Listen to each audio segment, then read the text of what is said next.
የአማራ ህዝብ ህልውናን ለማስጠበቅ እያካሄደ ያለውን ትግል ወቅታዊ ሁኔታ ለመገምገምና የኛ ድርሻ ምን ሊሆን ይገባል በሚለው ላይ ለመወያየት አትላንታና አካባቢው የምትገኙ አማራዎችና የአማራ ህዝብ ወዳጆች በስብሰባው የምትገኙ በአክብሮት ተጋብዛችኋል።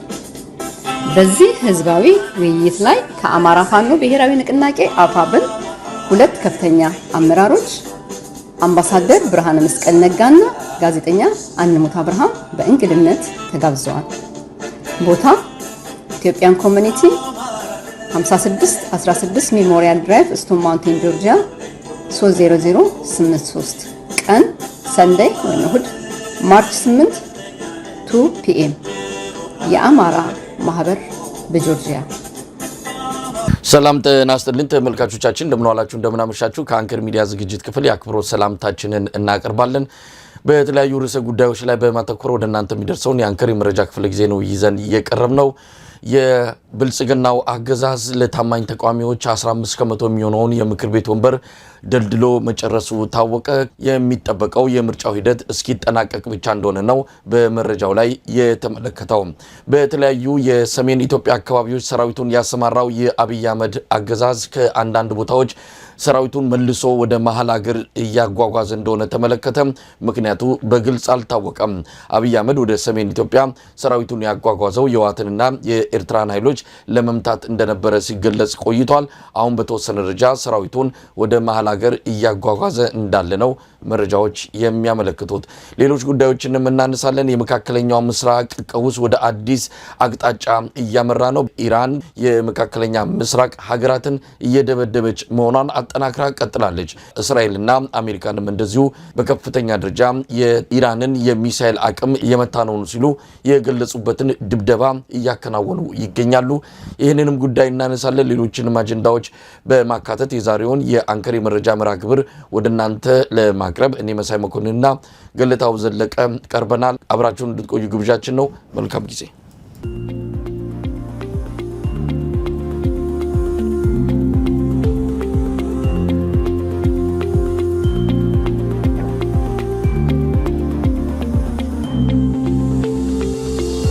ጭቁን ገበሬዎች ሚያዝያ 4 1969 ዓመተ ምህረት የተደረገውን የእናት ሀገር ጥሪን በመቀበል ከየብሔረሰቡ በገበሬ ማህበር አማካኝነት ተመርጠን በግንባር ቀደምትነት ለተደረገው ጥሪ እንድንዘምት ተነሳስተን የመጣን ሲሆን እርስዎም በዛሬ ቀን ሊቀበሉ ከመካከላችን መገኘቶ በጣም አስደስቶናል። ልክ እንደ ነብር ሰውየውን መመልከት አለበት። ከሰውየው አይን ላይ አይናችሁ ትኩር ብሎ ማየት አለበት። በቀጥታ ግራው ግጋ ተናስተልን ገለታው እንደምን አደርክ መሳይ? ተናስተልን። አመሰግናለሁ ገለታው። እንግዲህ ዛሬ የካቲት 26 ቀን 2018 ዓመተ ምህረት ዛሬ 48 ዓመት የካቲት 26 1970 እንደ ኢትዮጵያ አቆጣጠር ኢትዮጵያውያን ጀግኖች የዚያድ ባሬን ወራሪ ኃይል መክተው የመለሱበት የካራማራው ድል በሚል የሚታወቀው ዕለት ነው ታስቦ የሚውለው። በእውነቱ የታላቅ ቀን ነው። ዛሬ በአዲስ አበባ ዕለቱን ያሰቡት የኢትዮጵያ ጀግኖች ዕለቱ ዝግ ሆኖ በሀገር አቀፍ ደረጃ እንደ አድዋ ድል ሁሉ ኢትዮጵያውያን እንዲዘክሩትና እንዲያስቡት ትኩረት ይሰጠው በሚል ጥያቄ ማቅረባቸውን ነው የሰማነው። ዛሬ የካራማራ ድልን እናስታውሳለን። ባጭሩ ገለታው ወደ አንተ ልምጣ። በመጀመሪያ መሳይ እንኳን አደረሰ ለዚህ ታላቅ በዓል። መላው ኢትዮጵያውያን ወንድም እህቶቻችንን አባት እናቶቻችንን ሁሉ እንኳን አደረሳችሁ ማለት ይገባናል። ይሄ በጣም ትልቅ በዓል ነው። ካሉን ክብረ በዓላት ውስጥ ትኩረት ልንሰጠው የሚገባ የዘመናችን የኛ ትውልድ የአድዋ ድል ነው የነበረው እና በጣም አዝናለሁ። ግን እንዲህ ክብር አጥቶ አንዳንድ ጊዜ የሚያስገርም ነገር ኩባዎች ናቸው የሚያከብሩት ማለት የኩባ ዛ ኤምባሲ ያለ አይደለም፣ ዛ አካባቢ ያሉ ሰዎች ናቸው ክብር ሰጥተው ኤምባሲው ኩባ ኤምባሲ ክብር ሰጥተው የሚያከብረውና ያንን ሳይ በጣም በጣም በጣም በጣም አዝናለሁኝ። በኢትዮጵያ ታሪክ ውስጥ ሀገረ መንግስት በከፍተኛ ችግር ውስጥ የወደቀ የመፍረስ አደጋ የወደቀበት በዚህ በምስራቁ ክፍል የተነሳው የዚያድ ባሬ እንቅስቃሴ ነበር።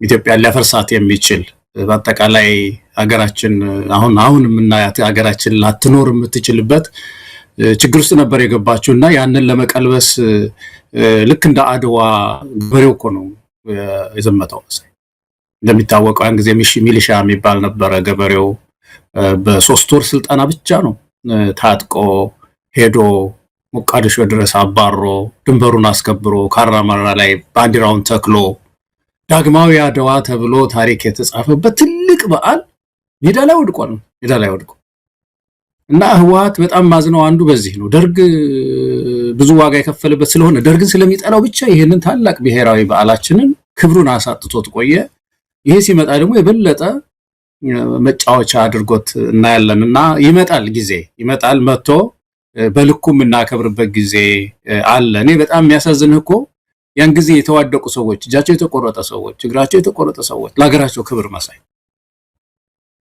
ካራማራን ልታከብር ስትሄድ እኮ ይመጣሉ አልፎ እነዛ ሰዎች ለማኝ ሆነው አልመሳይ በየመንገዱ ለማኝ ሆነው መተው ያነከሱ ክራንች ይዘው መተው አክብረው ይሄዳሉ ይሄ በጣም ትልቅ ውርደት ነው በእውነትና ይሄን አይቻል ባይኔ ስላታዘብኩ ነው እዛ አንድ ሁለት ጊዜ አክብር ያለሁኝና ይሄን ስናስብ ይሰማናል ግን በእውነት መላው ኢትዮጵያውያን እንደዚህ ዳግማዊ ካራማራ ድላችን እንኳን አደረሰን እንደው ማለት በዚህ አጋጣሚ ወዳለው መሳይ እንዲህ አይነት ታላላቅ የኢትዮጵያን የድል ቀናትን ስናስብ ትውልድ ተሻጋሪ እንዲሆን ለማድረግ የተሰራ ስራ አለመኖሩን በሚገባ እየታዘብን ነው አሁን ምናልባት እድሜያቸው ከ25 በታች ሆኑ ከ30 ዓመት በታች ሆኑ ወጣቶችን ስለ አድዋም ሆነ ስለ ካራማራ ድል ብትጠይቃቸው ብዙም ዕውቀቱም የላቸውም የሚያውቁት በጣም የተወሰነ ነው ወላጆች ምናልባት በተወሰነ ደረጃ ጥረት ያደረጉባቸው አንዳንድ ልጆች ካልሆኑ በስተቀር አብዛኛው ወጣት ስለ አድዋም ሆነ ስለ ካራማራ ድሎች የሚያውቁት ነገር የለም ምክንያቱም በመንግስት ደረጃ ትኩረት ተሰጥቶ ትውልድ ተሻጋሪ እንዲሆኑ እነዚህ ድሎች የተደረገበት ምንም ስራ አልተሰራም ከዛ ይልቅ ስለ ቫላንታይን ቀን ይሄ ከፈረንጆች የተወረሱ አዳዲስ መጤ የሆኑ ቀናቶች ላይ ነው ወጣቱ ትውልድ ከፍተኛ የሆነ ትኩረት ሰጥቶ የሚያከብረው ስለዚህ በጣም ትልቅ አደጋ ላይ ነው ያለነው እንደነዚህ አይነት አድዋ ድልና የካራማራ ድል እንግዲህ የ3 ቀን ልዩነት ነው በየካቲት 23 የካቲት 26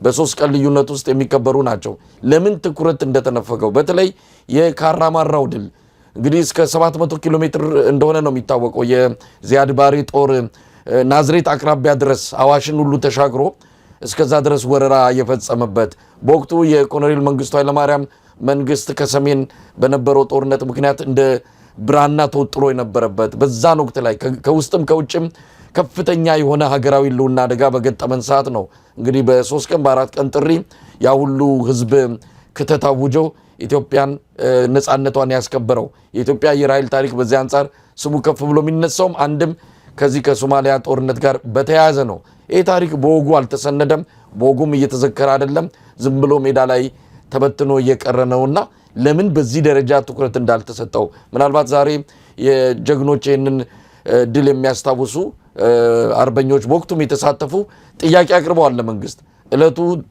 ስራ ተዘግቶ ልክ እንደ አድዋ ቀን መታሰብ ይገባዋል የሚል ጥያቄ እንዳቀረቡ ነው የሰማነው እንግዲህ አገዛዙ በኢትዮጵያ ታሪክ ላይ ያለው የተበላሸና የተንሸዋረረ እይታ ስለሆነ ይሄንን ተቀብሎ ተግባራዊ ያደርጋል ብለን አንጠብቅም እውነት ነው መሳይ ህወሓት ይሄንን ክብረ በዓል እንዳይከበር ያደረገው በጣም ላነሰ ምክንያት እኮ ነው በጣም ጥቂት ምክንያት ደርግ ክብር እንዳያገኝ ደርግ የሚባል ስርዓት በቃ አረመኔ ነው ለማለት አንድ በጎ ነገሩ እንዳይታወስ ሲል ይሄን አገራዊ የሆነው ይሄ እኮ የደርግ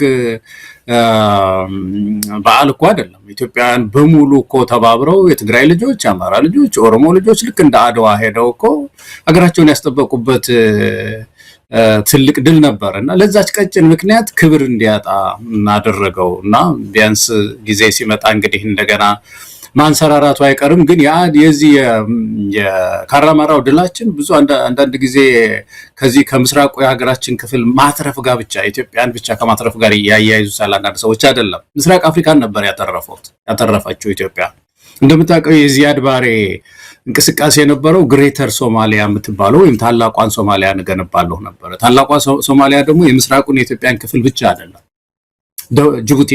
ከጅቡቲ እና ከኬንያ የተወሰነ ተቆርጦ የሚገነባ ነው ታላቋ ሶማሊያ የምትባል የነበረችው እና በዚህ በምስራቁ የኢትዮጵያ ክፍል ላይ ተሳካ ቢሆን ኬንያና ጅቡቲ ምንም አያግደውም ነበር ዚያድ ባሬ ስለዚህ ኢትዮጵያ መክታ ይሄንን ድንበሯን ማስጠበቅ ስትችል ጅቡቲንም ነው ያተረፈችው፣ ኬንያንም ነው ያተረፈችው፣ ጽንፈኝነትን ነው ያተረፈች ማን ነው የመታችውና ታላቅ ድል ነው። ምስራቅ አፍሪካ ላይ በእውነት ሊከበር የሚገባው እነዚህ ሀገሮች ሁሉ ሊያከብሩት የሚገባው ነው።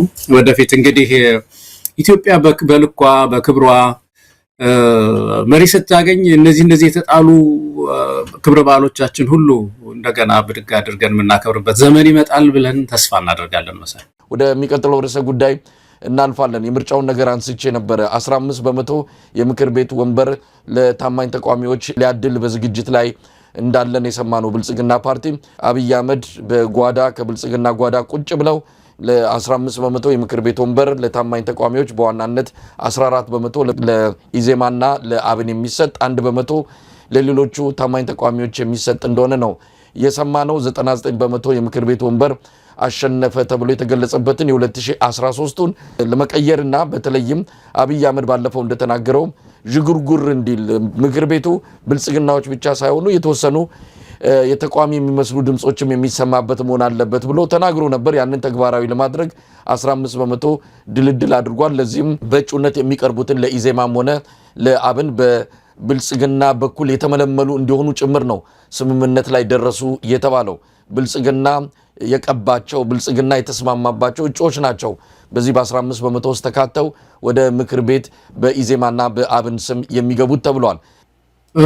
እንደው ስትናገር መሳይ እንደው ምርጫ የሚያክል ትልቅ የዴሞክራሲ ምዕራፍ፣ የህዝብ ውሳኔ ማሳያ፣ የህዝብ ሉዓላዊነት ማሳያ፣ በየምርጫ ጊዜው ህዝብ ሉዓላዊነቱ የሚመዘንበት ወቅት ነው፣ ቀን ነው ምርጫ ቀን እና መጫወቻ ሲሆን እንደዚህ የተወሰነ ሰጣችኋለሁ ምናምን ህዝብ ተረስቶ ማለት ነው። ህዝብ መራጭነቱ ቀርቶ ድርድር አድርጎ መጫወቻ ሲያደርገው ምርጫ ታሪካችን፣ የኢትዮጵያ ልፋታችን፣ የኢትዮጵያውያን የምርጫ ትግላችን ሁሉ መሬት ነው የተከሰከሰው። መሳይ ከመቼውም ጊዜ በላይ መደራደሪያ ደግሞ ይናገራል እኮ በፓርላማ። ይሄ እኮ ድብቅ አጀንዳ አይደለም። ብልጽግና በር ዘግቶ ለብቻው የመከረው እኮ አይደለም።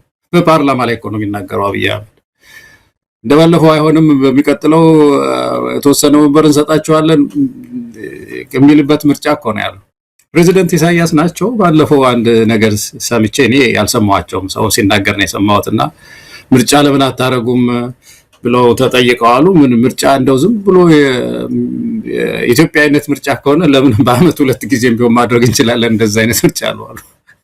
አመት 2 ጊዜ አብይ አህመድን ምርጫ የሚመስል በአመት 2 ማድረግ ይቻላል አሉና መዛቂያ ሆነ ምርጫ እኮ ነው መሳይ።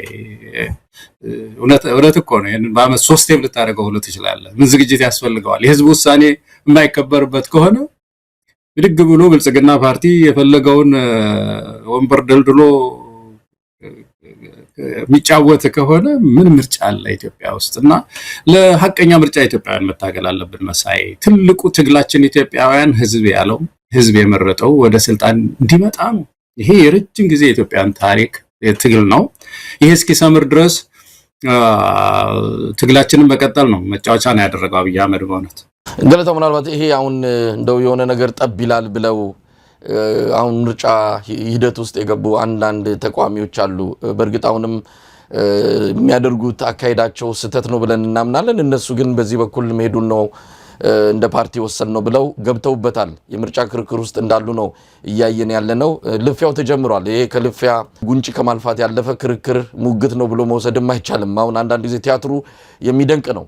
በዚህ ሂደት ውስጥ የገቡ ነገር ግን በተወሰነ ደረጃ የህዝብን ፍላጎት የህዝብን ስሜት ይወክላሉ ብለን የምናምናቸው ጥቂት ፓርቲዎች ምናልባት ይህንን መረጃ በደንብ አጣርተው ምርጫ ቦርድን መጠየቅና ከሂደቱ መውጣት ነው ያለባቸው። አሁንም አረፈደባቸው። ውጤቱ በታወቀ አብይ አህመድ ደልድሎ በጨረሰው የምርጫ ሂደት ላይ መሳተፋቸው ምንድነው ጥቅሙ? ባለፈው በተወሰነ ደረጃ አንስተን ነበረ። ምናልባት ሊያስራቸው ይችላል። አብይ አህመድ በግልጽ አስፈራርቷቸዋል። ከምርጫ ሂደቱ እንወጣለን ብትሉ እናስራቸዋለን ነው። በፊት ሲያስፈራራቸው የነበረው ለምርጫ የወሰዳችሁትን ገንዘብ እንነጥቃቸዋለን የሚል ነበረ። ገንዘቡንም ውሰዱት የሚል አቋም ላይ ሲደርሱ ደግሞ እናስራቸዋለን የሚል ተከትሎ መጥቷል። ስለዚህ በዛ ጫና ውስጥ ከሆነ ያንን መታሰሩንም እንግዲህ ዋጋ ሊከፍሉ ነውና ፖለቲካ ውስጥ የገቡት የህዝብን እውነተኛ ድምፅ ውክልናቸውን ይዘው መቀጠሉ የሚያዋጣቸው ነው። እንግዲህ አሁን እንደምንሰማው ይሄ መረጃ ማረጋገጥ ይቻላል። 15 በመቶ ወንበር ተደልድሎ ያለቀ ነው። ብልጽግና 85 በመቶ ነው ይወስዳል። 15 በመቶም ቢሆን ቀደም ሲል እንደተባለው ብልጽግና የሚመለምላቸው እጮች ናቸው በአብንና በኢዜማ ውስጥ የሚያልፉት። ስለዚህ 100 በመቶ ማለት የሚቻል ነው። ከወዲሁም እየነገሩን ነው። ከወዲሁም ብርሃኑ ነጋም አብኖችም በክርክሩ ላይም አንዳንዴ የተቆረጠ የሚወጣኑ እያየን ነው። ከብልጽግና በላይ ለብልጽግና የሚሟገት ሆነው ነው ያገኘናቸው። እነዚህ ፓርቲዎችን ይዞ ወደ ምርጫ የሚገባን ብልጽግና ማጀቡ ለምን አስፈለገም? ትኩረት ስላልሰጠው እንደሆነ ይገባናል። ትኩረት አልሰጠውም። ህዝቡ ጀርባውን ነው የሰጠው። ለዚህም ምርጫ ቦርድ የሙዚቃ ክሊፕ ሁሉ ማሰራት ጀምረዋል ለቅስቀሳ የሚሆን። ምናልባት ምን ያህል ገንዘብ እንደወጣበት አላቅም። በዚህ ላይ የተሳተፉ ድምፃውያን በራሱ በቃ ገንዘብ ከተከፈለ ምንም ነገር መዝፈን እንደሚችሉ ነው የተረዳ ነውና ያሳዝናል። ለታሪካቸውም ነገ ከነጎዳ እዚህ ነገር ላይ በመሳተፋቸው የሚያፍሩበት እንደሚሆን እንገምታለን። የአማራ ህዝብ እየተሰቃየ ባለበት፣ የትግራይ ህዝብ እየተሰቃየ ባለበት፣ የኦሮሞ ህዝብ መውጫ መግቢያ ባጣበት በዚህ ወቅት ላይ ለአብይ አህመድ ቲያትር ማዳመቂያ በተዘጋጀ ምርጫ ላይ የሚሳተፉ ፓርቲዎችን እንደው ለማጀብና በዚህ አይነት መልኩ ምርጫውን ለማድመቅ በሚዘጋጁ የተለያዩ የቅስቀሳ መድረኮች ላይ የሚሳተፉ አርቲስቶችም ሆነ ሌሎች ነገ የሚያፍሩበትን ታሪክ እያኖሩ መሆናቸውን ሊያውቁ ይገባል። ለማንኛውም ሙዚቃ ሁሉ ተዘጋጅቷል። ህዝቡ ትኩረት አልሰጠውም። ብልጽግና በዚህም በዛም እየተራወጠ ነው ምርጫው የህዝብ አጀንዳ እንዲሆንለት ገለጠው። ምናልባት እግዚአብሔር ቢፈቅድ ቅዳሜ መሳይ በዚህ በአንከር ሚዲያ አንተም ስለፈቀድክልን እናመሰግናለን። አንድ ሁለት ፕሮፌሰሮች በዚህ በምርጫ ዙሪያ ምርጫ ሳይሆን በኢትዮጵያ ውስጥ የሽግግር አሬንጅመንት ወይም የሽግግር አደረጃጀት ያስፈልጋታል የሚል ጥናት ያጠኑ ሁለት ፕሮፌሰሮች እና አንድ ታዋቂው የህግ ባለሙያ በዚህ በሽግግር ዙሪያ ውይይት አለን እና ምናልባት ያን ጊዜም ጥሩ ሀሳቦች ይቀርባሉ ብዬ አስባለሁኝ። ግን በጣም ከዚህ ከአክቲቪዝም እንቅስቃሴው በላይ ይሄ የምርጫ ጉዳይ ኢትዮጵያ አሁን ያለው የምርጫ ምዕራፍ በጣም ከፍተኛ ችግር ደቅኖ ነው ያለው መሳይ። ዝም ብሎ አጭበርብሮ መሄዱ ብቻ አይደለም መታየት ያለበት። የብልጽግና አጭበርብሮ ወረቀት አግኝቻለሁ ብሎ በማግስቱ አብይ አህመድ ፓርላማ እንትን ብሎ ይህ ህዝብ ዛሬም አምኖናል፣ ስለዚህ የሚቀጥለውን 5 ዓመት ደግሞ እንግዲህ ርፉን ይዘናልና እንቀጥል ብልጽግና የምትለው አቃል ጋር አይደለም ዋናው ትግል። አሁን ከባድ ችግር እየመጣ ነው ከፊታችን። የዚህን ፓርቲ በተለይ የገዢውን ፓርቲ አመጣጡን ማየት ያስፈልገናል። ኢትዮጵያውያን ተመርጫለሁ እያለ ነው። አሁን የሁለተኛው ነው ልመረጥ ነው የሚለው። የመጀመሪያው በሽግግር ጊዜ መጣ። የሽግግሩን እመራለሁ ብሎ ቁልቁል ሄደ። ቁልቁል በሄደበት ሰዓት የፖለቲካ መፍትሄ ማሳያው ምዕራፍ ላይ ያለፈው ምርጫ ማለት ነው። ቶሎ ጥፍ ብሎ የሆነ የሽግግር አሬንጅመንት ነገር ፈጥሮ ራሱንም ሀገር ማትረፍ ሲገባው 90% ቅድም ያልከውን ወስጃለሁ አሸንፊያለሁ ብሎ ቀጠለ። ሲቀጥል ምንድነው ይሆን ነው ኢትዮጵያውያን? ይሄ ከሸፈ ፓርቲ በኢኮኖሚው የታደረሰን፣ በሰላሙ የታደረሰን፣ ዛሬ በየስቴቱ ብንሄድ በየክልሉ ብንሄድ በጸጥታ ችግር የት ነው ያለ ነው። እንደዚህ ሆነን እንደዚህ ከስረን የሚቀጥለው ደግሞ 5 ዓመት ደግሞ ቀጥላለሁ ባይ ነው እንዴ? በጣም አደገኛ ሁኔታ እኮ ነው ያለው መሳይ። ስለዚህ ይሄ አካሄድ በአጠቃላይ ስቴት እስካሁን ያለነው የግጭት ብቻ ሳይሆን ተጨማሪ ግጭቶችን ፈጥሮ አገረ መንግስት ሊያፈርስ ነው። ስለዚህ ስለ ምርጫ ሲነሳ ፓርቲዎች ጉዳይ ብቻ አይደለም መነሳት ያለበት። ዋናው ባለቤት የኢትዮጵያ ህዝብ ነው። የኢትዮጵያ ህዝብ በጥንቃቄ ይሄንን የታሪክ መታጠፊያ ምዕራፍ መመርመር መቻል አለበት፣ ማየት መቻል አለበት። አሁን ስለ ምርጫ የምናወራበት ጊዜ አይደለም። አማራ ክልል ታጥቆ እንደዚህ እየታገለህ እያለ ትግራይን ዙሪያውን ከበህ በጀት ሁሉ አልሰጥም በኋላ እናነሳዋለን አይደለም? ያብይን ንግግር በጀት ሁሉ አይገባም ለትጥቅ አውለውታል፣ ስለዚህ እንዋጋለን እያልክ ኦሮሚያ ክልል ይሄ ሁሉ ትርምስ እያለ እንዴት ነው የምርጫ ድግስ የሚደገሰው? ስለምንድን ነው የሽግግር ጊዜ የማይታሰበው የሚል ትግል ከምሁራኑም ከተማሪውም ከሁሉም መሰማት አለበት እና ይሄ ምርጫ የሚባል እንቅስቃሴ በዚህ ሰዓት አገርን የሚያፈርስ እንቅስቃሴ ነውና በትልቁ መታየት ያለበት ህዝባዊ ንቅናቄም ሊነሳበት የሚገባ የትግል ምዕራፍ፣ የህዝባዊ ቢተኝነት የትግል ምዕራፍ ሊሆን የሚገባው ነው ብዬ ነው የማምነው መሳይ። ምናልባት አብይ አህመድ ባለፈው ምርጫ እነ ፕሮፌሰር ብርሃኑ ነጋ ፓርላማ የማይገቡበት ሁኔታ መፈጠሩን እንደተረዳ አንዳንድ ያልጠበቀው ነገር ነው። በወቅቱ የነበረው ሁኔታ ምርጫ የሚባልም ነገር አይመስልም። የፈለጋቸውና ፓርላማ ገብቶ ማየት ይመኛቸው የነበሩ ሰዎች በምርጫው መውደቃቸውን ሲያረጋግጥ ለብርቱካን ሚደቅሳ ደውሎ ቢያንስ ብርሃኑ ነጋ ፓርላማ እንዲገባ እሱ የተወዳደረበትን ውጤት በሆነ መንገድ ይሰረዝና እንዲገባ አድርጊው የሚል ጫና ፈጥሮባት እንደነበረ ይህንንም ባለፈው አቶ አንዳርጋቸው በግልጽ አብይ አህመድ እንደነገረው ገልጾ በይፋ በአደባባይ ተናገረው ነገር ነው። ብርቱካን በአብይ አህመድ ጥያቄ እንዳልተስማማችና ያው ብርሃኑ ነጋም ፓርላማ የመግባቱ እድል እንደተጨናገፈ ነው። ስለዚህ እንዲህ አይነት ጠቅላይ ሚኒስትር ነው አስተሳሰቡ በሙሉ እንዲህ አይነት በጣም ኋላ ቀር ምርጫን በዚህ ደረጃ የሚቀልድበት እንደሆነ ባለፈው በምክር ቤት እንደው ትንሽ ጉርጉር ቢል እንዴት ይባላል? ምርጫ ሂደት ላይ አለ እሱ ያሸንፍ ሌላው ያሸንፍ በማይታወቅበት ሁኔታ እዚህ ላይ እንደው የተወሰነ ጣል የሚለው አመለካከቱ በራሱ ምን ያህል ሰውየው በድንቁርና ውስጥ ያለ መሆኑን በደንብ የሚታይበት አገላለጹ ነው። እንግዲህ በትግርኛ ቋንቋ ለትግራይ ህዝብና ለኤርትራ ኢላማ አድርጎ የሰጠው ቃለ መጠይቅ ብዙ ነገሮችን ያነሳበት ነው። ሰራዊቱን አስጠግቷል። ሁለቱንም ኃይሎች እመታለሁ ብሎ ጽምዶ በሚል የተቀናጁ እኔን ከስልጣን ለማፈናቀል ያለመ እንቅስቃሴ ጀምረዋል ብሎ ያንን ለማጥፋት ከመላ ሀገሪቱ ሰራዊቱን ወደ ኤርትራ እና ትግራይ ድንበር አካባቢ አጓጉዞ ነበረ። አሁን እንደምሰማው ከትላንትናና ዛሬ ጀምሮ ከአንዳንድ ቦታዎች ላይ ሰራዊቱን ወደ መሃል ሀገር እየመለሰ ነው። ይሄ ሰራዊት ተንከራተተ፣ ወዲያም ይወስደዋል። ምናልባት ጦርነቱን ለማካሄድ ፈልጎ ነበረ። አሁን አዳዲስ ክስተቶች መተውበት ይሆን ወይም ደግሞ መጀመሪያውኑ እንደዚሁ ጦርነት እያለ እያስፈራራ ለመቆየት ይሆን የሚታወቅ ነገር የለም። አሁንም ያበቃለት ነው። ጦርነቱን አያደርግም ብለንም ለመደምደም አይደለም። ሂደቶችን እየተናገርን ነው። የሚያደርጋቸውን እንቅስቃሴዎች በቃለ ምልልሱ ላይም የሆነ ፍንጭ ሰጥቷል። በተወሰነ ደረጃ የፈራው ነገር እንዳለ ይታይበታል። በተለይ እዛ አካባቢ የመጣ ያለው ህብረት፣ አንድነት። ለማንኛውም ቃለ መጠይቁን እንዴት አየኸው? በአጠቃላይ እንኳን ያነሳ ይሄን ነገርና ሰውየውን ዝም ብዬ እንደዚሁ ቁጭ ብሎ ሳየው እና ስለ ትግራይ ሲናገር ዝም ብለ ስታየው እንደዚሁ ሳየው አብይ አህመድ ከስንት ሰው የተጣላ ይመስላል። ጓደኞቹ ከነበሩ ሁሉ ጋር ተጣልቶ ነው። ሁሉም ጥፋተኞች ናቸው፣ እኔ ነኝ ትክክል እያለ ያለው። ከኤርትራ ጋራ የሰላም ስምምነት ወርቅም ነው ምንድነው ሜዳሊያ ሳይቀር ዓለም አቀፍ ሽልማት አግኝቻለሁ ብሎ ሲናገር የነበረው ያ ስሜታዊ ንግግሩ መቼም ሁላችንም እናስታውሰው ነው። ዛሬ ጦርነት እገባለሁ ባይ ነው ከኤርትራ ጋር። ከህወሓት ጋር እንደመጣ ታስታውሳለህ። ወደ ስልጣን እንደመጣ ቲም ለማ በተባለበት ጊዜ እነ ደብረጽዮን ሲያሞጋግሱት ነበር አብይ አህመድን። አንዴ ኢሱ እያልክ አንዴ ምን እያልክ ያመጣው ለውጥ እኔ እንደው ፐርሰናሊ ይለዋል ደብረጽዮን አስታውሳለሁ። ፐርሰናሊ ያንተ ነው አብይ አህመድ፣ ያንተ አስተዋጽኦ ትልቅ ነው ሲለው ነበር። ዛሬ ከህወሓት ጋራ ከነዚህ ሰዎች ጋራ ጦርነት ነው። ፋኖ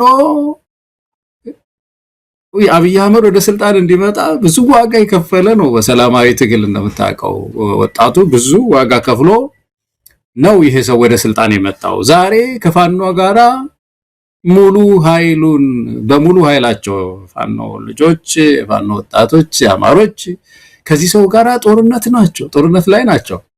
በኦሮሚያ በኩል ኦላ ያየህ እንደሆነ ቄሮ ብለው ተደራጅተው ሰፊ እንቅስቃሴ ሲያደርጉ ነበር። በኦሮሚያ ክልል ውስጥ ያ በጣም የሰለጠነ እንቅስቃሴ ሲያደርጉ የነበሩ ወጣቶች ዛሬ ጠመንጃ አንስተው እየታገሉት ነው ያለው።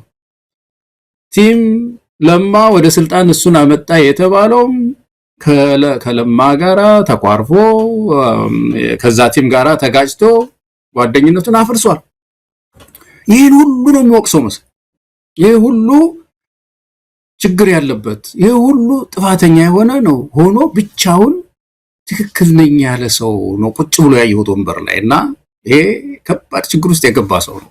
ከባድ ራሱን ማየት ያልቻለ መማር ያልቻለ ይሄ ሁሉ ሰው ከዚህ ባቡር ወርዶ ትላንት አብሬ የነበርኳቸው ስለ ለውጥ አብረን ስንሰብክ የነበርኳቸው ጓደኞቼ ሁሉ ከባቡሩ ከወረዱ እኔ ምን ያስኩት መንገድ ትክክል ነው ወይ ብሎ ራሱን የማይገመግም ሰው በከፍተኛ የስነልቦና ቀውስ ውስጥ ያለ ሰው እንደሆነ ወንበር ላይ ቁጭ ብሎ ሳይወሱ ነው መጀመሪያ ያየሁት መሳይ። ከዛ ባሻገር ግን አንድ ቴክኒክ አለችው ዘዴ ያለችው ስለ ጸጥታ ሲናገር ብዙ ጊዜ ከወጣ እየሸረፈ ነው የሚናገረው ጸጥታ። አሁን የትግራይን ጉዳይ ተመልከት። በትግርኛ ቋንቋ ትግራይ አካባቢ በትግርኛ ቋንቋ ቁጭ ብሎ ልክ ምድሪቱ ሌላው አካባቢ በሙሉ ሰላም በዛ አካባቢ ብቻ ችግር ያለ አስመስሎ ስለ ትግራይ ጸጥታ ብቻ ያወራል። እየሸረፈ ሲናገር ታያዋለህ። ሆሊስቲክ የሆነ አጠቃላይ ምድሪቱ ያለባትን ህመም ችግር አያነሳም። የቤንሻንጉልን አያነሳም። ቤንሻንጉል ውስጥ ምንድነው ያለው ችግር? አሁን ብዙ ጊዜ እያነሳን የምንለው ከፍተኛ ነውጥ ውስጥ አይደለችም? ጋምቤላ አይነሳም? ጋምቤላ የሀገራችን ክፍል አይደለም? ጋምቤላ ውስጥ አንዳንድ ጊዜ ዋና ከተማዋ ትንሽ ቀረች ይባላል፣ ሌላ ጊዜ ደግሞ እሷም ውስጥ ገብተዋል ይባላል። ትርምስ ላይ ነው ያለው ጋምቤላ። አማራ ክልል ይሄ ሁሉ እንቅስቃሴ ያለበት አይነሳም? ኦሮሚያ ክልል አይነሳም? በየቦታው ምድሪቱ በዚህ ህመም ውስጥ እያለች ቁርስ አድርጎ አውጥቶ እንደ አንድ ጉልህ አጀንዳ የትግራይን ብቻ በትግርኛ ቋንቋ ይሰጣልና ይሄ እየሸረፉ ነገ ደግሞ አንዴ የአማራውን ሊያነሳ ይችላል አማርኛ እንደዛ። ስለዚህ ይሄ ዘዴ አጠቃላይ የሀገሪቱ ህመም ታይቶ የስርዓት ለውጥ ጥያቄ እንዳይነሳ እያነጣጠረ አንዳንድ ጥፋተኞች ናቸው ከኔ ጋር የተጋጩት የሚል መልእክት ለማስተላለፍ ይሞክራልና ኢትዮጵያን ይሄንን የምንዘነጋው አይመስለኝም። እና አንዱ ይሄ ነው። ሌላው ይሄ ሰው ቋንቋ ይችላል። ኦሮምኛ በደንብ ይችላል፣ ያደገበት ነው። አማርኛ በደንብ ያቀላጥፎ ይችላል፣ የምናየው ነው። ትግርኛ አላውቅም በደንብ ይችል እንደሆነ ይችላል። ብቻ ግን ያው ጋዜጠኛ መናገር ማለት ከችሎታ ኖሮት ነው። በእነዚህ ሁሉ የተለያየ ነው የሚናገረው። የባቢሎን ቋንቋ ግጭት ለመፍጠር በዚህ በማህበራዊ ግጭት ውስጥ ስልጣን ለመቆየት የሚያስብ በጣም አደገኛና ጨካኝ አካሄድ እኮ ነው። ሀገር ስብርብር ወጥቶ አማራና ትግሬ ተጋጭቶ ኦሮሞ ከሌላውን እንደ ጠላት አይቶ ስርዓቱ ጠባቂ ሆኖ በዚህ ትርምስ ዋጋ 4 ኪሎ መቀመጥ የሚፈልግ በጣም ጨካኝ ሰው ነው። ታየ ደንደአ እኮ በጣም ሀቀኛ ሰው ነው ማለት ትችላለህ። በጣም ሀቀኛ ሰው ነው። ብዙ ሰው ልብ ውስጥ የቀረ ንግግር ተናግሮ ነው ወደ እስር ቤት የሄደው። አረመኔ ነህ ነው ያለው። በጣም አረመኔነት ነው ይመስል የኦሮሞን ህዝብ እንደዚህ ማለት ከአንድ መሪ እኮ አንድ አሸባሪ ሰው እኮ አይደለም ይሄን ያለው፣ የታጠቀ ሰው አይደለም። የሀገሪቱ ጠቅላይ ሚኒስትር ሄዶ ሊመጡብህ ነው፣ አማሮች ባንተ ላይ ሊዘምቱ ነው ብሎ ማህበራዊ ግጭት ለማምጣት ይችን ቃል ይዞ በአውሮፕላን ሄደ። ሰው የበጎ ነገር ፍቅር ይዞ አንድነት ይዞ ይሄዳል ከአንድ አካባቢ ወደ ሌላ አካባቢ። ይችን ሰንቆ ይችን የክፋት ቃል ይዞ ነው እዛ ድረስ የሄደውና እኔ አደንቃቸዋለሁ። እዛ አካባቢ ያሉ ኦሮሞ ታጋዮች ወዲያውኑ መግለጫ ወጡ። እንደዚህ ብሎ ነው ሄደው ይሄ ሰውዬ ብለው መግለጫ ወጡ። መሳይ እዛ አካባቢ ያሉ ሰዎችና ድርጅቶች መግለጫ አውጥተው ታገሉት ሊያጨርሰን ነው ብለው አሉ፣ አጋለጡት። ይሄ ነው የሚጠበቀው። ስለዚህ እኔ በአጠቃላይ ኢትዮጵያውያን በእውነት ይሄ አይገባንም። መሳይ አንድ ትልቅ የሚያሳየን ነገር አለ። እንዴት ነው ይሄን ሁሉ ያተራመሰ ስልጣን ላይ ያለው? ምልኩ ትልቅ ብሔራዊ ጥያቄ ይነሳል። ኦሮሞውን ሄዶ እንደዚህ እያለ በአማራ ላይ ያስነሳ፣ ትግራይን ለብቻው እንደገና ለመክበብ አሁን በዚህ ንግግሩ ላይ እኮ ዝም ብሎ ጦርነቱ ውሎ ቢያድርም እኮ ባጀት እኮ ሊከለክል ነው፣ መድኃኒት ሊከለክላቸው ነው። መሳይ ምንድነው እያለ ያለው? የምንሰጣቸው ብር ባጀቱን በሙሉ ህወሓት ለጦርነት አውሎታል፣ መሳሪያ እየገበዛበት ነው። ስለዚህ በዚህ ምክንያት እናቆማለን ነው አይቻለሁ። አንድ ደብዳቤ ምን ያህል እውነተኛ እንደሆነ አላውቅም፣ ለሚቀጥለው ወር ደሞዝ መክፈል አንችልም የሚል ከትግራይ ወጣ የተባለ ደብዳቤ አይቻለሁ። ምን ያህል እውነተኛ ደብዳቤ እንደሆነ አላውቅም፣ ግን ይሄ ሊከሰት የሚችል ነው ትግራይ ውስጥ። አመልከት ሰራተኛው አስተማሪው ደሞዙን እንዳያገኝ አድርጎ በመድኃኒት በብዙ ነገር ያንን ህዝብ እንደገና ሊደቁ ሰው ነው የተነሳው፣ እንደገና ሊያሰቃየው ነው የተነሳውና ይሄ ነጥሎ የማጥቃት ነገር ስራ እየሰራ ስለሆነ በተለያየ ቋንቋ እያጠቃን ያለን ኢትዮጵያውያን የሚታዩ ጥቃቅን ትብብሮች ማደግ አለባቸው። በሆነ የትግራይ ህዝብን ያን ሁሉ መከራ ያመጣበት እንደው ትናንት እንደዛ ወቅቶት እንደዛ አይነት መከራ አምጥቶበት የትግራይን ህዝብ የለም እኔ አይደለሁም ያኔም መከራ ላይ የጣለህ አሁንም አፍኖ ያዘ ህወሓት ነው፣ እኔ ላንተ የተሻልኩ ነኝ፣ ብልጽግና ለትግራይ ህዝብ የተሻለ ነው፣ ስለዚህ እነሱን አትስማቸው፣ ሻዕቢያንና ወያኔን አትስሟቸው፣ የነሱ ትብብር ለትግራይ ጥፋት ነው፣ እኛ እንሻላለን አይነት ህፃን ልጅን በምንድነው በከረሜላ የማታለል እንዲህ አይነት ስነ ልቦና ይዞ ነው እንዲህ ቃለ መጠይቁ ላይ ቀረበው። የኢትዮጵያ ህዝብ የሚረሳ አይደለም፣ የትግራይ ህዝብ የማይረሳም ማን ከጀርባው እንደወጋው ማን የዚህ ሁሉ መከራ ውስጥ እንደከተተው በደንብ ልቅም አድርጎ ያውቃል። ጊዜውም ደርሷል ያንን ዋጋ የሚያስከፍልበት። አብይ አህመድ ግን ያው አይኑን በጨዋጥቦ ይሉኝታ የሚባል ነገር የለም። ቴሌቪዥን መስኮት ላይ ቀርቦ ትላንትና እንደ የነበረው በዚህ ምክንያት ነው፣ ዛሬ ደግሞ እንዲህ ልናረግልን ነው የሚል ኤርትራን የተቸበትንም እንደው ማን ላይ ሆነሽ ማንን ታሚያለሽ ነው። ኢትዮጵያ ከየትኛውም ዓለም ላይ ጥግ ብትሄድ በየእስር ቤቱ እኮ የተከማቸው ኢትዮጵያዊ ነው። ከኬንያ እስከ ደቡብ አፍሪካ መዳረሻ የስደተኛ ቦታዎች፣ ከተሞች በሙሉ እስር ቤቶች እኮ በኢትዮጵያውያን የተሞሉ ናቸው። የመን ላይ የሚንከራተተው ሳውዲ አረቢያ ላይ እስር ቤቱን ያጨናነቀው ኢትዮጵያውያን ናቸው። ኢትዮጵያውያን እንግዲህ የዓለም ሀገር ነች የማትባል በጣም ትንሽ የደሴት ፊጂ ደሴት እስኪቀረው ድረስ እዛ ድረስ ሳይቀር እኮ የሚሰደድና ያገኘበት ቦታ ከሀገር ለመውጣት ወደ መራበት የሚሄድ ኢትዮጵያዊ እኮ ነው ሀገሩን የሞላው። ይህንን ረስቶ ነው ኤርትራ የተሻለች ነች እያልን አይደለም፣ ወይም የኤርትራ ሰው አይወጣባትም ሰው ተመችቶት እየኖረ ነው ለማለት አይደለም። ነገር ግን ከዛ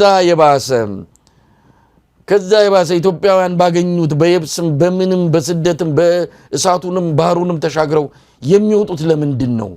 አሁን ቦሌን ያጨናነቀው ማን ነው? ወደ አረብ ሀገር የሚሰደድ ኢትዮጵያውያን ሴቶች ይህንን ተሸክሞ ይህንን የሚያህል ግዙፍ ጉድፍ አይን ውስጥ ተቀምጦ ስለሌላ ሀገር ማውራት ትንሽ ይሉኝታን ማጣትና በእውነት በጣም የሚያሳፍርም ነው። ለማንኛውም ገለታው ቃለ መጠይቁ በውጤቱ ምን ያተርፍለታል? ፍርሃቱን ከማሳየት የአብይ አህመድን እንደው የበለጠ ነውር የሌለው ሰው መሆኑን ከማሳየት ያለፈ ምን ውጤት ሊያስገኝለት ይችላል? አንዱ የአብይ አህመድ ትልቅ ችግርና አብይ አህመድን ስልጣኑን ራሱ በየጊዜው እንዲያጣ የሚታገለው የራሱ ቃለ መጠይቅ ነው። ወጥቶ ንግግር ባደረገ ቁጥር በማግስቱ ነው ከባድ ተቃውሞ የሚጨምረው። የሚደግፉት ሰዎች የሚወርዱት ከሱ ንግግር በኋላ በቃ ይሄንን እያጣ የመጣ ነው። ደግሞ ሲናገርም አንዳንድ መድረኮች ላይ ሲቆምም ልክ ይሄ አርቲኩሌት በማድረግ በማሳመን የተካነ ይመስል ጽፎ እንኳን አይመጣም።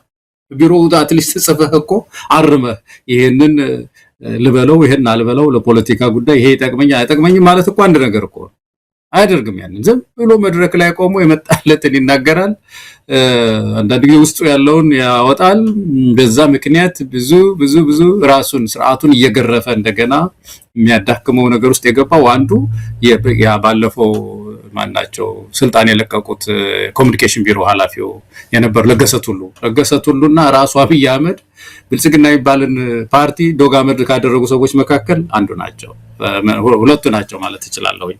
ከዛ ባሻገር ግን የዚህ ሰው ንግግር በአንዳንድ ጉዳዮች ላይ በጣም ሲሪየስ የሆነ ነገር ማሰብ አለብን ኢትዮጵያውያን። በእውነት ይሄ ስቴት ካፕቸር የምንለው ነገር በትክክል ይሄ ሰው ቁጭ ብሎ ሲናገር የምናየው ጉዳይ ነው። መሳይ በዚህ ሁሉ ግጭት ውስጥ እንዴት ሊቆይ ይቻላል የሚለው ነገር ባለፈው ያነሳ ነው መንግስት መጠለፍ ጉዳይ ነው። የውጭ ኃይሎች ይዘውታል።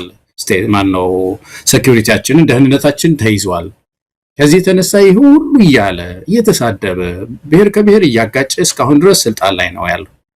ስለዚህ በዚህ ልክ ኢትዮጵያውያን አስበን የመታገል ራሳችንን ለህብረት የማዘጋጀት ነገር የሚጠበቅብን ይመስለኛል። መሳይ ገለታው እንግዲህ አብይ አህመድ የሚፈራው ትብብር እግር አውጥቶ እየመጣ ይመስላል። ከአንዳንድ ከተለያዩ ኃይሎች የምንሰማቸው የአጋርነትና የወዳጅነት መግለጫዎች ይሄ ዝም ብሎ የመጣ አይደለም። ትክክለኛ መስመር ላይ እየወጣ ለመሆኑ ምናልባትም የአብይ አህመድ የስልጣን እድሜ እያጠረ እንዳለ የሱ ጀንበር እየጠለቀች መሆኗን የሚያሳይ ትብብር ውስጥ ለውስጥ እየተካሄደ ከሆነ ምናውቀው የለም፣ መረጃው ስናገኝ እናወጣዋለን። አሁን ግን ከሚወጡት መግለጫዎችና ከሚታየው የትብብር መንፈስ ተነስተን አንድ የሆነ ነገር አብይ ላይ ከጀርባ ኢትዮጵያውያን ተስማምተው እጅ ለእጅ ተያይዘው እየመጡ ለመሆኑ ማሳያ አድርገን መውሰድ እንችላለን። በቅርቡ የህወሓቱ ምክትል ሊቀመንበር የሰጡት መግለጫ አለ። የአማራ ህዝብን ስቃይ በተመለከተ የአማራ ህዝብ የዘር ፍጅት እየተፈጸመበት እንዳለ እውቅና ከመስጠት ባሻገር ብልጽግና ጥያቄ አቅርቦለት እንደነበረ ፋኖን ለማጥፋት ከናንተ ጋር አብረን መስራት አለብንና ይህንን ጥሪ ግብዣ አድርጎልን አልተቀበልንም ያሉት ህወሓቶች ይሄ በራሱ ትልቅ ነገር ነው። በፋኖ በኩልም እየታየ ያለው የትብብር መንፈስ ሰሞኑን የኦሮሞ ነጻነት ሰራዊት በምስራቅ አርሲ በተፈጸመው የኦርቶዶክስ ግድያ ላይ ያወጣውና የያዘው አቋም በግልጽ የሚያሳየው የአብይ አህመድን መርዝ የሚያረክስ ትብብር እየመጣ እንዳለ ነው።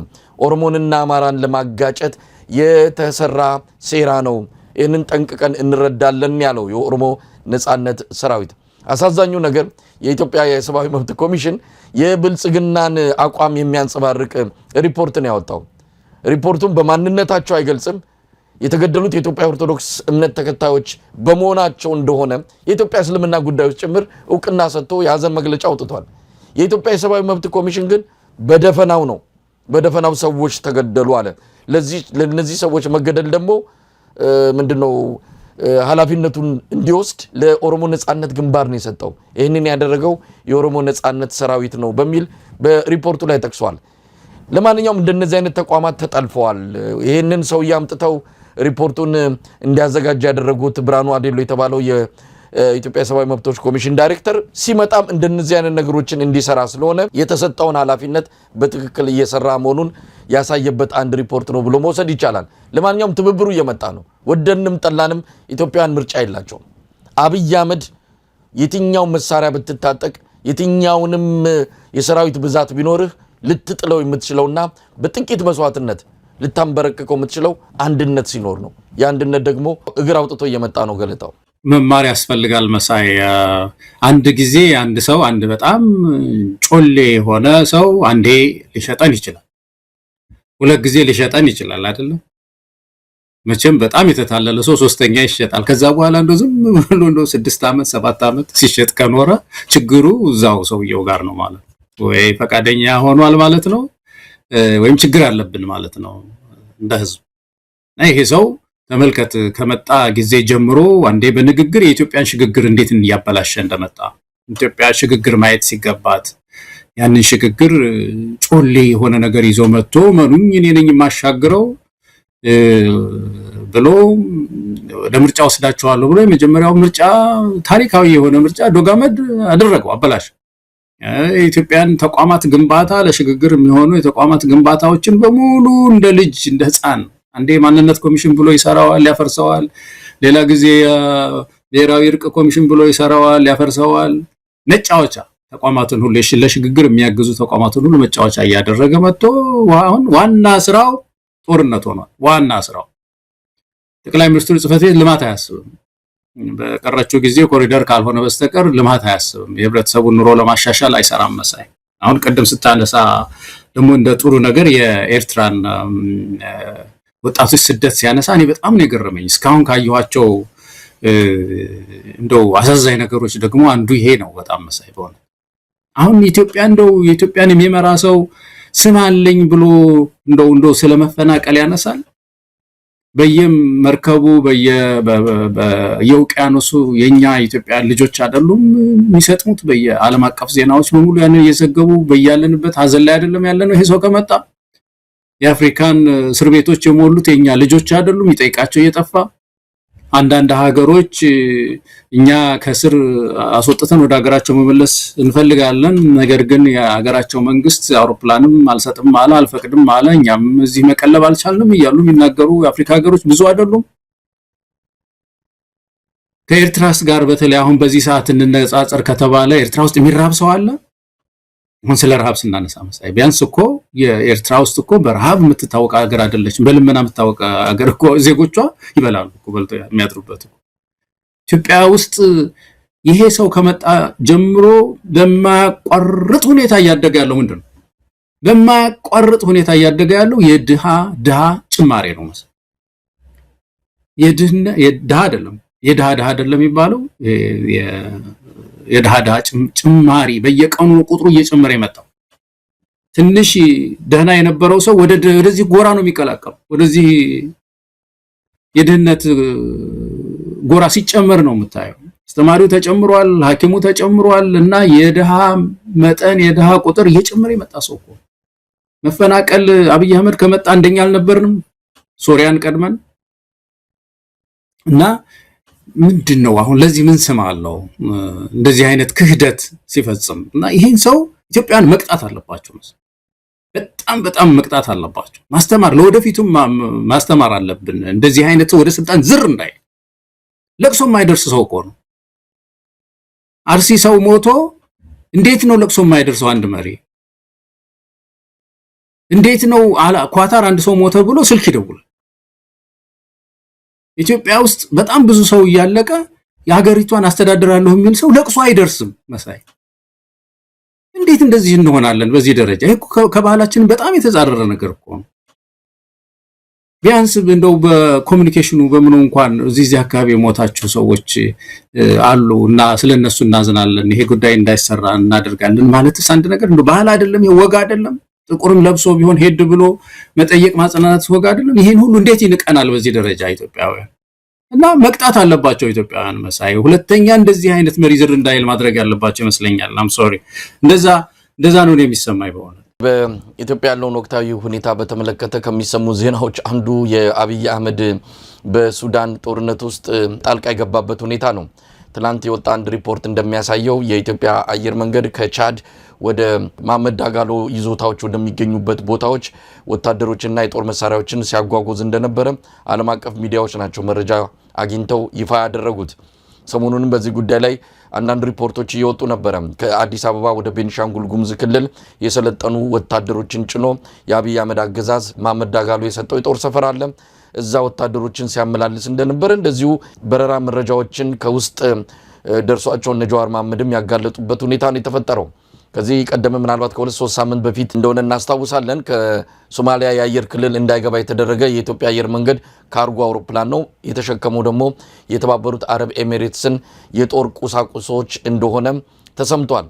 ስለዚህ አብይ አህመድ በአንድም ይሁን በሌላ የሱዳንን ጦርነት እያቀጣጠለ ነው። ሰሞኑን የኢትዮጵያ ግዛት አልፈው ወደ እኔ ግዛት ገብተው ድብደባ ፈጽመዋል በሚል ሱዳን ድሮኖች በሷ ሰማይ ላይ መታየታቸውን ጥቃት መፈጸማቸውን በመግለጽ ክስ አቅርባለች። ለዛም ያጸፋ ምላሽ ከሰሞኑ መስጠቷን የተሰማው የመሐመድ ዳጋሎ የጦር ሰፈር በሆነው በቤኒሻንጉል ጉሙዝ አካባቢዎች ላይ እንደዚሁ የሱዳን ድሮኖች መታየታቸው ተሰምቷል። ጥቃትም ፈጽመዋል የተባለው እንግዲህ ሰማዩም የኛ ነው የሚል መፈክር ይዞ ባለፈው ዶክመንተሪ ፊልም እስከ ማሰራት የደረሰው የኢትዮጵያ አየር ኃይል በጅቡቲም ሆነ በዚህ በሱዳን በኩል የባዕድ ሀገራት ድሮኖች አየራችንን እንደፈለጋቸው ጠርምሰው ሲገቡ የት ናችሁ ታዲያ ያላችሁት? የተቆጣጠራችሁት ሰማዩ የኛ ነው ያላችሁት የት ነው ብሎ ጥያቄ ማቅረብ ይገባል። ግን ከዛ በላይ አብይ አህመድ በሱዳን ጦርነት ውስጥ እጁን ያስገባበት ሁኔታ ለኢትዮጵያ እጅግ አደገኛ ነው። ውስጣችን በዚህ መልኩ እየተተራመሰ ከእንደገና ጎረቤት ሀገር የተቀጣጠለውን እሳት የማራገብ እርምጃ ውስጥ የገባበት ሁኔታ የዚህ ሰውዬ መረን የለቀቀ አካሄድ ኢትዮጵያን እስከምን ደረጃ ሊያጠፋት እንደሚችል በግልጽ እያየን ነው። ቶሎ ተብሎ የሰውዬ ተሰብስቦ ከዛ ወንበር ላይ እንዲወገድ ካልተደረገ ገና ብዙ ጥፋት ገና ብዙ መከራ ያመጣልና ይህንንም ነገር በደንብ መመልከት ያስፈልጋል። ምናልባት አሁን መካከለኛው ምስራቅ ላይ የተመጣው ቀውስ እነ ተባበሩት አረብ ኤሚሬትስን ትኩረታቸውን በተወሰነ ደረጃ ወስደዋል።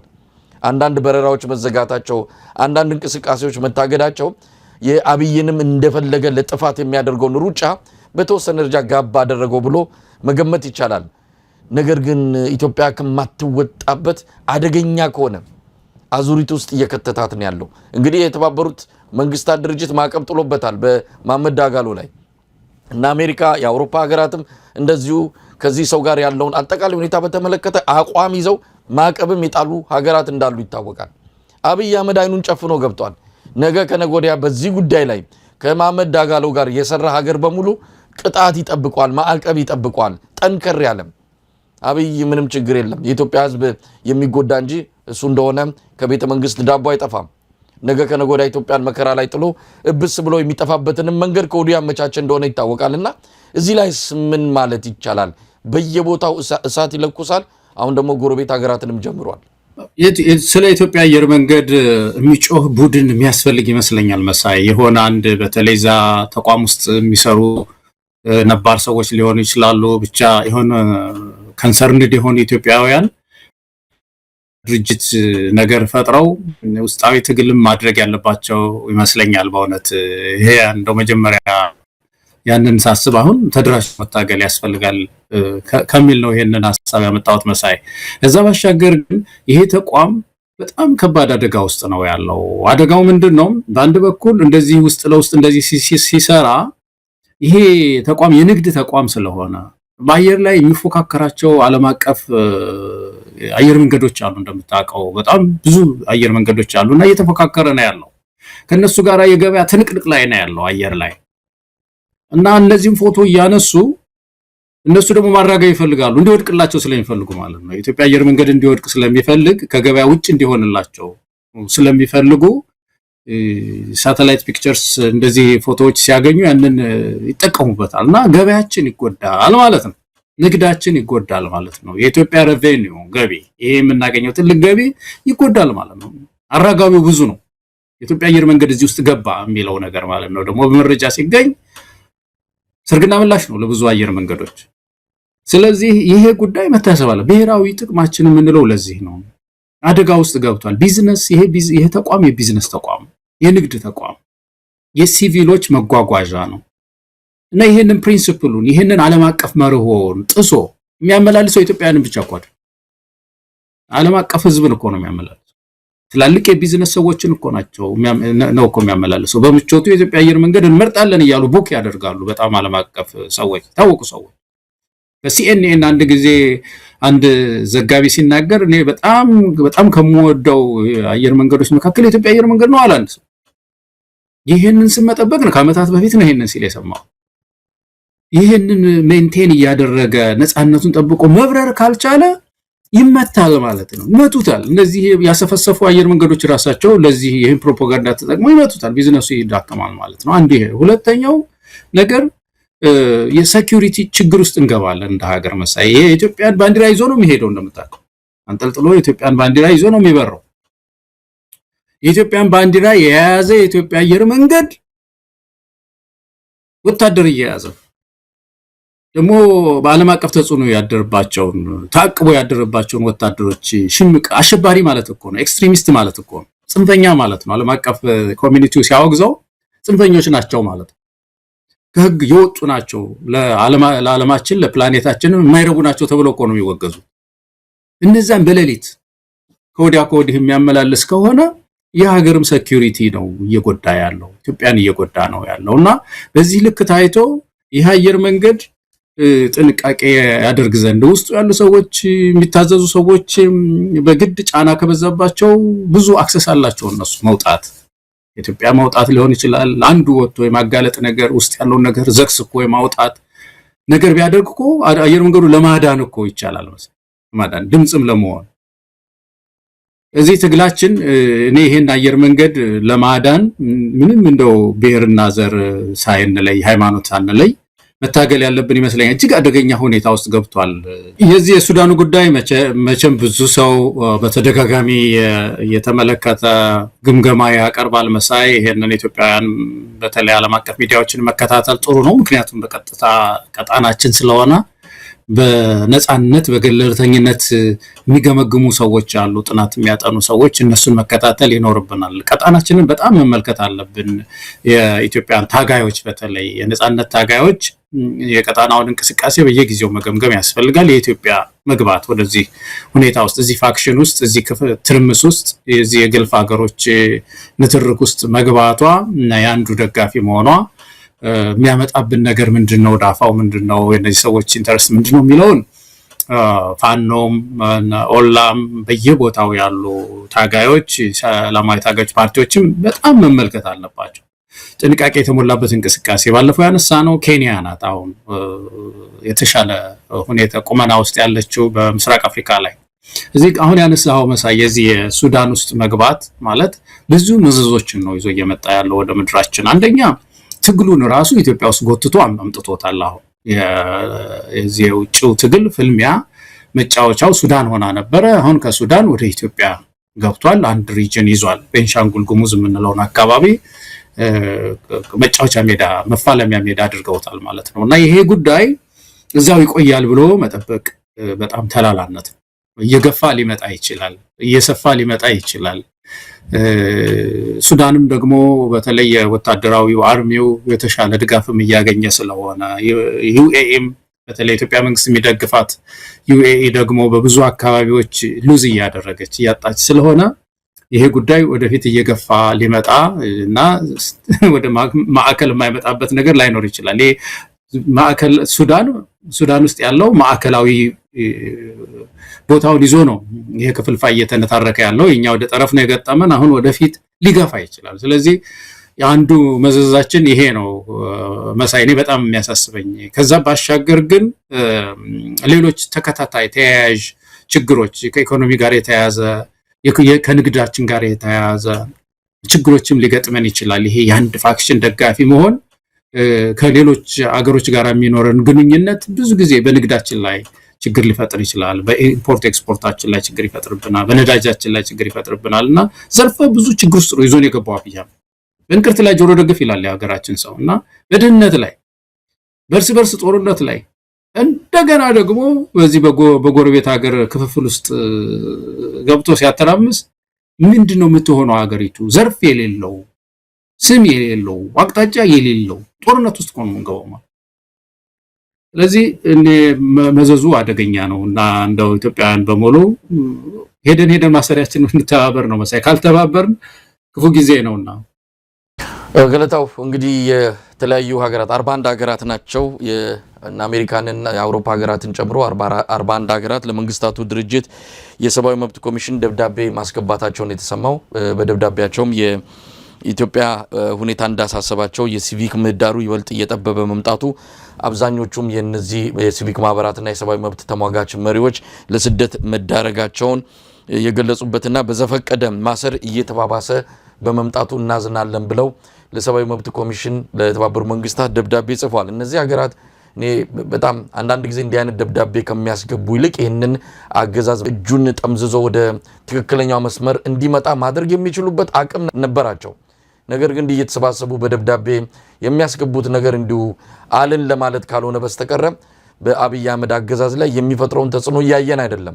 ከዛ የበለጠ አቅም አላቸው። ብዙ ነገር ማድረግ ይችሉ እንደነበረ ባለፈው አንስተናል። አሳስቦናል የሚለውንም መግለጫ ከነሱ መስማት ካቆምን ቆይተናል። ረጅም ጊዜ ሆኖናል። ኢትዮጵያ ውስጥ እንዲህ አይነት መከራ እየደረሰ እንዲህ አይነት ግፍ እውነት ለመናገር በዘመናት ታይቶ ማይታወቅ ግፍ ነው ኢትዮጵያ ላይ እየተፈጸመ ያለው። ይሄን አይተው እንዳላዩ እየሆነ በጣም የተለሳለሰ አቋም ነው ያዙት። አሁንም 41 ሆነው ለተባበሩት መንግስታት የሰብአዊ መብት ኮሚሽን ያቀረቡት እዛው የተባበሩት መንግስታት የጸጥታው ምክር ቤት ጉዳዩን እንዲታይ አድርገው እዚህ አገዛዝ ላይ እርምጃ እንዲወሰድ ማድረግ ሲችሉ እውነት እንዲህ አይነት መግለጫ ይዘው መምጣታቸው የሚያሳዝን የሚያሳፍርም ነው። ለማንኛውም ወደ መካከለኛው ምስራቅ ባጭሩ ወደምንመለከተው ርዕሰ ጉዳይ እንሂድ። ባጭሩ ነው የምናየው። ቅዳሜ የተጀመረው ጦርነት ወደ ተባባሰ አቅጣጫ እያመራ እንዳለ መረጃዎች ያመለክታሉ። ዛሬም ኢራን በተለያዩ የባህረ ሰላጤው ሀገሮች ላይ በተለይ የአሜሪካ ወታደራዊ ይዞታና ተቋማት ይገኛሉ ወደ ተባሉባቸው ሀገራት ከባድ ሚሳኤሎችን፣ ድሮኖችን የላከች ትገኛለች። በዚህም ከፍተኛ ጉዳት እያደረሰች እንዳለ ነው የምንሰማው። አሜሪካና እስራኤልም እንደ አዲስ ጥቃት ጀምረዋል። በከፍተኛ ጦር መሳሪያ የታገዘ ድብደባ በኢራን የተለያዩ ተቋማት ላይ እያደረሱ እንዳለ ነው መረጃዎች የሚያመለክቱትም። ኢራን እንግዲህ 5 ቀን ሙሉ ይህንን ተቋቁማ ሌሎች ሀገራት ላይም ጥቃት እየፈጸመች ዘልቃለች። እስከ መቼ ትቆያለች የሚለው የሚታወቅ ነገር የለም። አሜሪካና እስራኤልን በተወሰነ ደረጃ መሻከር በመሃላቸው እንደተፈጠረ የሚነገረው በተለይም አሜሪካ በኢራን ስለሚመጣው አዲስ አስተዳደር የተመለከተውን እርምጃ ብቻዋን እየፈጸመችው ነው የሚል የእስራኤል ቅሬታ እንዳለና ጠቅላይ ሚኒስትር ኔታንያሁም ይህንን የተመለከተ ጥያቄ ለዋይት ሀውስ ማቅረባቸውን የተሰማው። ኢራንን በተመለከተ በተናጠል የሚደረግ ንግግር አለ ወይ ብለው መጠየቃቸው ተሰምተዋል። ለማንኛውም ጦርነቱን ሳያስቡበት እንደገቡም ፕሬዚዳንት ትራምፕ ያመለጣቸው ይሁን ወይም እውነቱን እየተናገሩ ድንገት ነው የገባንበት የሚል መግለጫም እየሰጡ እንዳለ ነው የሰማ ነው። ከኢራን መውጫው ስትራቴጂ ምንድን ነው የሚለው የፖለቲከኞች ጥያቄ ሆኗል። እዚህ ኮንግረሱ ተሰብስበዋል። የጦርነት ውስጥ ነው የገባው ወይስ የተለየ ኦፕሬሽን ነው የሚለው ገና ተበይኖ ወይም ድምዳሜ ያገኘበት ሁኔታ የለም። ጭቅጭቅ ላይ ነው ያሉት ሁለቱ ፓርቲዎች። በተለይ ፕሬዚዳንት ትራምፕ የወጡበት ሪፐብሊካንና ተቀናቃኙ ዲሞክራቶች ከፍተኛ የሆነ ውዝግብ ውስጥ ገብተዋል። የኢራን ጉዳይ ወዴት ሊያመራ ይችላል? እንደ ፕሬዚዳንት ትራምፕ መንግስት ቀይሮ አካባቢውን ቀጠናውን ሰላም ሊያደርገው ይችላል ወይስ የለየለት ቀውስ ዓለምን በሙሉ ሊበጠብጥና ወደ ከፍተኛ አደጋ ሊያመጣ ወደሚችል ቀውስ ይገባል የሚለው ጥያቄ ገና ምላሽ የሚያገኝ አይደለም። ነገን በእርግጠኝነት የሚናገር የትኛውም ኃይል እንደሌለ ነው እንግዲህ ከፖለቲካም ሆነ ከወታደራዊ ባለሙያዎች የምንሰማው ትንታኔ። መሳይ ዜና ስንከታተል የምናያቸው ሙግቶች፣ አንዳንድ የፖለቲካ ሰዎች የሚሰጧቸው ትንታኔዎች በጣም ይመስጣሉ። ምንድነው አጠቃላይ የሚያስተምረው ነገር ግን መንግስታት ወደ አንድ ውሳኔ ሲገቡ በተለይ እንደዚህ አይነት የጦርነት ውሳኔ ውስጥ ሲገቡ ምን ያህል ብዙ ነገር ማገናዘብ እንደሚገባ ያስተምራል። እና አሁን እየመጡ ያሉ ለውጦች የአንዳንድ ምሁራን በተለይ ስኮላርስ የሚያነሷቸው ነገሮች በጣም አስገራሚ ናቸው። አሁን የአሜሪካ መንግስት የሚለው ምንድነው የፕሬዚደንት ትራምፕ አድሚኒስትሬሽን ሪጅም ቼንጅ ነው የሚሉት፣ እንግሊዘኛ የመንግስት ለውጥ መምጣት አለበት ነው የሚሉት። ኢራን ውስጥ አንዱ እንግዲህ ትልቁ ግባችን ያ ነው የሚሉት። ግን ይሄ የመንግስት ለውጥ ይመጣል። አሁን መጣ ማለትም ይቻላል እኮ ዋና ምንድነው የኢራን ሰዎች ሞቱ። በጣም ከፍተኛ ውሳኔ ሰጪ የነበሩ ሞተዋል። አሁን ግን የመጣው ለውጥ በእነዚህ ሰዎች ሞት የመጣው ለውጥ ሌላ ጦርነትን ያስከተለው እና ምን አይነት የመንግስት ለውጥ ነው ቀድሞ የታሰበው ራሱ ዲዛይን ተደርጓል ወይ? አንዱ ይሄ ነው። ሁለተኛ ኢራን ባለፈው ያነሳነው ነው ሃይማኖታዊ መንግስት ነው ያለው፣ ቴዎክራሲ ነው። በዚህ ውስጥ መድበለ ፓርቲ ስርዓት የሚባል የለም። የተወሰኑ እንደ ተቃዋሚ ያሉ የንጉሱ ልጅ እዚህ እናንተ አካባቢ ያለው እሱ በጣም ቀጭን ግንኙነት ነው ያለው አገር ቤት ካለው ከኢራን ህዝብ ጋራ። ከዛ ውጪ ይሄ ነው የምትለው ተቃዋሚ የለም። እና የዲክቴተርስ የአምባገነን መንግስት ትልቁ ችግር ያ ፓርቲ ያ የሚገዛው መንግስት ስልጣን የሚነቀንቀው ሲመጣ ተረካቢ ማጣት ነው። አሁን የህወሓት ችግር ያደል ትግራይ ውስጥ የምናየው በጣም አደገኛነቱ ይሄ ነው። እና አሁን ኢራን ውስጥ ማን ነው መንግስት የሚረከበው ብሎ ሲታሰብ እንዲህ ሜዳ ላይ ሲታይ ማንም የለም መሰል መንግስትን ሊያስተዳድር የሚችል የለም። ስለዚህ አሜሪካ የመንግስት ለውጥ ፈልጋለሁ ስትል እንግዲህ ምናልባት ከዚህ ከመንግስት ውስጥ ራሱ የለውጥ ኃይል ሆኖ የሚወጣ የሄድንበት መንገድ ትክክል አይደለም ብሎ ከአሜሪካ ጋር የሚደራደር ኃይል ነው የሚፈልገው ማለት ነው። ያ ደግሞ አሁን ባለው ሁኔታ አንላይክሊ ነው። ምክንያቱም ሰክሰሰርስ የሚባሉ ተተኪዎች የሚሉት ያንን የመጀመሪያውን ስታተስ ኮሜንት የሚያደርግ ነው የመረጡት። ጦርነቱን በተራዘመ ሁኔታ እንቀጥለዋለን እያሉ ነው ያሉት መሳይ። ከዛ ባሻገር ደግሞ ምን አመጣ ይሄ ጦርነት? አሁን ሌሎች ያልተጠበቁ ለውጦችን ሁሉ ይዞ መጣ። እንደምታውቀው የኩርዶች እንቅስቃሴ ያለ መካከለኛው ምስራቅ ውስጥ፣ ኢራን ደግሞ ልክ እንደ ኢትዮጵያ ብዝሃ ናት። ኩርዶች አሏት፣ አዘርባይጃን የሚባል አለ፣ ፐርሺያን ናቸው ብዙዎቹ ወደ 60% የሚሆኑት። እነዚህ ኩርዶች ወደ 10% ይሆናሉ። ኩርዶች በኢራን ውስጥ፣ ኢራቅ ውስጥ፣ ሶሪያ ውስጥ እና እዛ አካባቢ ባሉ ሀገሮች ተበትነው ይኖራሉ። የኩርድስታን የሚባል ስታን ማለት መሬት ነው፣ ፓኪስታን ምናምን እንደሚባለው ማለት ነው። እና መሬት ኩርድስታን የሚባል አለ ኢራቅ ውስጥ የያዙት፣ እንደ ሰሚ ኦቶኖሚ ያላቸው እንደ ራስ ማስተዳደር ነው የሚባለው፣ እንደዛ አይነት አላቸው። የመገንጠል ፍላጎት አላቸው ኩርዶች። በጣም የሚያስገርም ነገር። እና ይችን ግርግር ተጠቅመው ኢራቅ ውስጥ ያሉ ኩርዶች ኢራን ገቡ። በሺ የሚቆጠር ሰው አስታጥቀው ኢራን ውስጥ እና ምንድነው ኢራንም ውስጥ ይሄ ስሜት ነበረ ከዚህ በፊት የኩርዶች አገርን መሰረታለን ከሚል ነው። እና ይሄ ጉዳይ ማንና አስደነገጠ? ቱርክ የምታውቀው እስከ ቅርብ ጊዜ ድረስ በኩርዶች ቱርክ ውስጥ የሚኖሩ ኩርዶች ከፍተኛ የመገንጠል ፍላጎት አላቸው። እና እንግዲህ እዛ ቱርክ ውስጥ፣ ሶሪያ ውስጥ፣ ኢራን ውስጥ፣ ኢራቅ ውስጥ ያሉ ቱርኮች ተሰባስበው አንድ ሀገርን መሰረታለን የሚል ሌላ ደግሞ እንትን ይዞ ነው የመጣው። ስለዚህ ይሄ ጉዳይ ኢራን ውስጥ አሁን በተለይ ኢራን መንግስቱ የተዳከመ በዚህ ሁኔታ ውስጥ ሊቀጥል አይችልም። የተዳከመ ሲሄድ ይሄ የብሔሮች ግጭት የምንለው እኛ ሀገር የብሔሮች ግጭት ተነስቶ በተለይ የኩርዶች እንቅስቃሴ የሚገፋ ከሆነ ይሄ ባልካናይዜሽን የሚባለው ወይም የስቴት መፍረስ ኢራንን ሊገጥማት ይችላል። በዚህ ማን ያተርፋል? ተመልካ አሁን የአንድ እዛ አካባቢ መተላለፊያ ወሽመጥ አለ የምታውቀው፣ አንድ መርከብ የሚተላለፍ ሆርሙዝ ነው። ሆርሙዝ የሚባል ሆርሙዝ አሁን በጣም ትላልቅ መርከቦች የዓለም 25% የሚሆን ኦይል ወደ ስንት ሚሊየን ነው ወደ 20 ሚሊየን በርሜል በየቀኑ የሚተላለፍበት ነው። እሱ ተዘግቷል። ተመልከት እንግዲህ ይሄ ጉዳይ በዓለም ኢኮኖሚ ላይ ከባድ ተጽዕኖ ነው የሚያመጣው። ኢራቅም እንደዛው በዛ አካባቢ ያላትን መተላለፊያ ዘግቻለሁ እያለች ነው ያለችው። ስለዚህ ይሄ ጉዳይ ማለት ሳውዲ አረቢያ ማለት ነው እና ይሄ ጉዳይ ተደምሮ በአጠቃላይ ዓለም አቀፋዊ ቀውሱ በተለይ በኢኮኖሚ በአየር ትራንስፖርት በባህር ትራንስፖርት ላይ ከባድ ተጽዕኖ ያመጣ ነው። አሜሪካ መንግስት አይ ቲንክ ሪቫይዝ ማድረግ ይኖርበታል፣ ሁኔታውን መከለስ ይኖርበታል። እንደገና ተሰባስቦና የሆነ የድርድር ነገር መጥቶ ይህን ችግር መፍታት ቶሎ ይኖርባቸዋል። ገለታው በዚህ ጉዳይ ላይ እንግዲህ እስካሁን የአብይ አህመድ አገዛዝ የያዘው አቋም እንዳለ አልታወቀም። ነገር ግን የአንዳንድ ሀገራት መሪዎችን ማነጋገሩን የሚገልጽ መረጃ ከነዛው ሀገራት ሚዲያዎች እየወጣ ነው ያለው። እስካሁን ከኩዌትና ከኳታር መሪዎች ጋር አብይ አህመድ የስልክ ልውውጥ ማድረጉና ይህንንም የደረሰባቸውን አደጋ በማዘን ከነሱ ጎን እንደሚቆም መግለጹን የሚጠቅሱ መረጃዎች ከነዛው አገር ሚዲያዎች ወጥተዋል። በአብይ አህመድ በዚህ በሀገር ውስጥ ባሉ ሚዲያዎች ግን አብይ አህመድ ከነዚህ ሰዎች ጋር ስለመነጋገሩ የዘገቡት ነገር የለም እስከማውቀው ድረስ። ምናልባት አሁን ዘግቦት ከሆነ የቅርብ መረጃ የለኝም። ነገር ግን እነሱ ነው የዘገቡት። እንዲህ በጀርባ ነገሮችን የሚያደርገው ደግሞ አንዳንዴ አደጋ ላይም የሚጥል ነው። ከዛ ባለፈ የኢትዮጵያ እስልምና ጉዳዮች ኢማሙ ወይም ደግሞ ፕሬዚዳንቱ በኢራን ኤምባሲ ተገኝተው በአያቶላ አሊ ሀሚኒ ሞት የተሰማቸውን ሀዘን በተዘጋጀ የባህር መዝገብ ላይ በመፈረም ገልጸዋል። ምናልባት የኢትዮጵያ እስልምና ጉዳዮች ከዚህ አንጻር የወሰደው አቋም እንዳንድ የኢትዮጵያ ተቋም ያው ኢትዮጵያ የሙስሊምም ሀገር ነችና እንዴት ይታያል የሚለውም በአንዳንዶች እንደዚሁ ጉዳዩ ተነስቶ ኢትዮጵያን አቋም በአንድ ወገን ተሰልፋ እንድትታይ ካደረጋት የሚደርስባትን ፖለቲካዊ ኪሳራ የሚያስሉ ወገኖች ከወዲሁ ሁኔታውን እያነሱ እየተወያዩ ይገኛሉ። ለማንኛውም አብይ አህመድ አቋም አልያዘም በግልጽ በይፋ። ነገር ግን የኢራንን እርምጃ እያወገዘ እንዳለ በተለይ ለኩዌትና ለኳታር በላከው መልእክት አማካይነት ተረድተናል። ስለዚህ የኢራንን እርምጃ አይደግፍም፣ ከነዚህ ሀገራት ጎን እንደሚቆም ነው የተናገሩ ብሎ መደምደም የሚቻልበት ይመስላል ከሚወጡት መረጃዎች በመነሳት።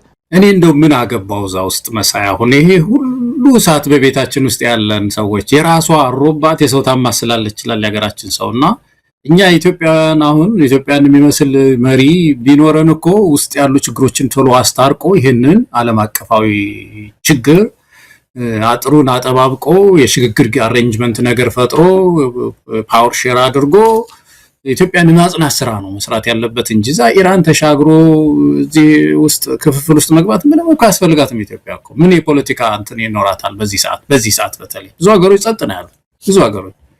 ስለዚህ እዚህ ውስጥ መግባቱ የመጀመሪያው ነገር ነው።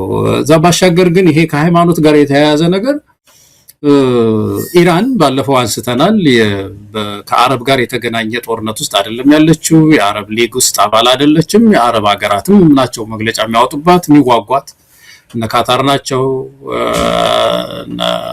ሌሎች በዛ አካባቢ ያሉ እነ ሳውዲ አረቢያ ናቸው።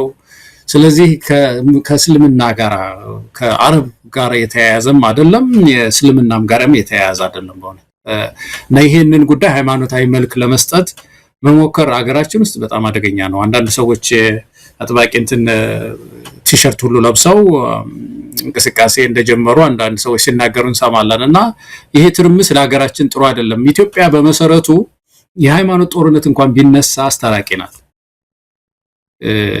በታሪካችን ወደ ኋላ ያየን እንደሆነ ሳውዲ አረቢያ ውስጥ እኮ የሃይማኖት ችግር ሲነሳ እኮ ሙስሊሞች ወደ ሀበሻ ምድር ሄዱ። እዛ የሃይማኖት ነፃነት የሚያከብር ንጉስ አለ ምድር ላይ የተገኘ። እዛ በሰላም ትኖራላችሁ ሂዱ። በአምልኮ አገር የጋራ ነው፣